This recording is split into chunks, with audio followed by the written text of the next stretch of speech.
like to start with the most important question. Your boyfriend in the movie, which moisturizer is he using? He got hit by a beauty stick when he was very young. Okay, the title of the movie, Fit. What does it suggest? I mean, does it mean to fit in, or there's more to it? Yeah, fit has many meanings in English. Currently, fit is a word that people use to mean sexy. So if you say someone's very fit or well fit or proper fit, that means they're sexy. And so kids use that a lot, everyone does, but kids particularly use it a lot. So there's that, and that's going on in the film. There's belonging, fitting in, and there's being, also the word fit can mean being up to standard. So you might be fit to be seen, or fit to be eaten, or fit, you see. And then of course there are other meanings, like you can have an epileptic fit. Do you understand what I'm talking about? Yeah. Following me? And of course there's fit as in healthy, strong, athletic. So all of those things happen in the film except for the actual epileptic fit. All these other... So when I did the play, I would start the whole show by talking to kids. Do they know all the different meanings of the word fit? Then I asked them if they knew what the word homosexual meant, and they always did. And then I asked them if they knew what the word lesbian meant, they always did. I asked them what bisexual meant, they mostly did. I asked them what heterosexual was, they had no idea. And so they didn't realise there was a word for it. And so that started the conversation of words and meanings, and whether words had power over other people, and whether you should be careful of the words you used. And then, of course, because the word gay in English, you probably gathered from the film, has become a word that means bad as well as homosexual. And kids are saying your trainers are gay, this food is gay, and of course it hurts people who are gay. We mentioned before in the very beginning that you were kind of reluctant to do an educational theater or educational movie. So how restricted was your artistic freedom when you were writing it? Because I noticed there is no fuck you, no swear words in this movie. Was that a problem?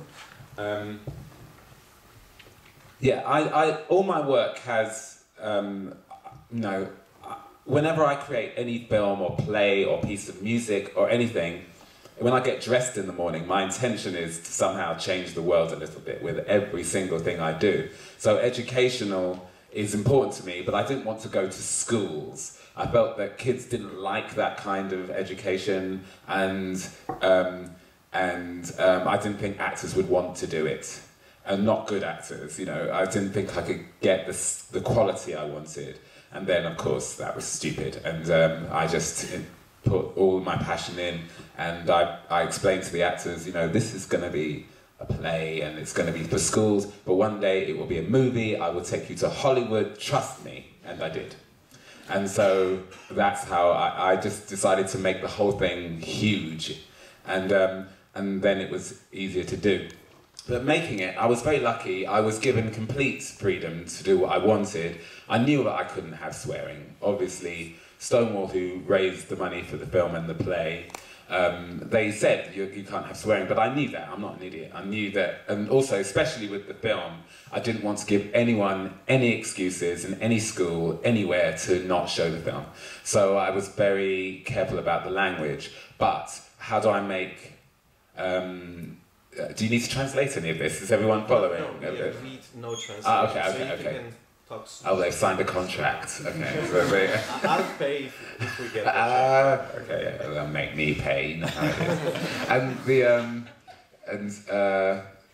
So I had complete freedom otherwise, but I knew that I wanted everyone to see it. So the way I wrote the play was to use a lot in the film as well as a lot of slang and a lot of, so that young people watching it would feel like, oh, this is our voices, this is how we talk, this is what's happening.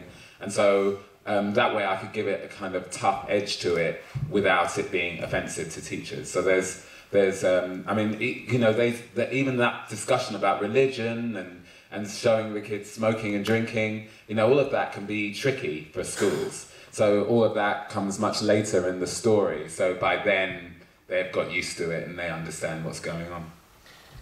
When you were writing it, when you were working on this play and later the movie, how did you get in contact with the youth culture, or were you in contact with teenagers? Because when older people, I'm not suggesting anything, but you know, you very easily can miss, you know, the language the teenagers are using and their culture. Yeah. So can you tell me something more about the process and how did you approach this youth culture, which, is it your culture as well?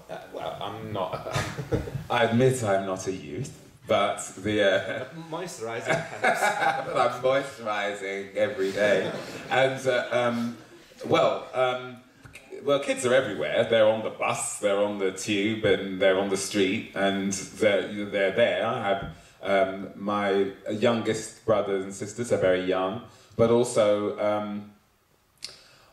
the actors are young, so they're there. I'm working with lots of young actors all the time and lots of different projects, and I work with youth theatre. Young people are everywhere, and I love being around them. So it's really not difficult to find that language, and of course they would tell me if I got it wrong.